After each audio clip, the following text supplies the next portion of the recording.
Hi தங்கங்களா, இங்கே பாருங்கள். நேற்று கட்டிங் போட்டல, அது வந்து இங்கே பாருங்கள் ஆஃப் ஃபினிஷிங்கில் தான் இருக்குது. ஆனால் நாட்டு வச்சு கட்டும் போது சூப்பராக இருக்கும். சிம்பிள் மாடலில் தான், நாம் அழகுப்படுத்துறது தான், லுக்காக இருக்குது. சரிங்களா?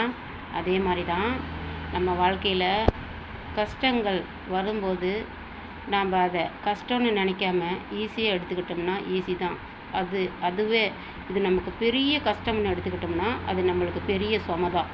அதனால் வாழ்க்கையில் கஷ்டங்கள், நஷ்டங்கள், துன்பங்கள், துயரங்கள் எல்லாமே, சந்தோஷம் எல்லாமே இருக்கும். ஆனால் சந்தோஷம் எந்த அளவுக்கு நம்ம அனுபவிக்கிறோமோ அதோட பல மடங்கு கஷ்டங்களும் கொடுக்கும் கடவுள். சரியா? அதையும் தாங்கணும், இதையும் தாங்கணும். மகிழ்ச்சியாகவும் இருக்கணும், கஷ்டத்தையும் தாங்கணும். அந்த மாதிரி ஒரு உறவு தான் மனிதன் உறவு. ஓகேவா? நம்மளை படைச்சது கடவுள் எல்லா துன்பத்தைகளையும் அனுபவிக்க தான், சந்தோஷங்களை மட்டுமல்ல. அதை எதிர்கொள்ள தைரியத்தை உண்டு பண்ணிக்கங்க ஒவ்வொரு குழந்தைங்களும். ஓகே, பாய் தங்கங்களா.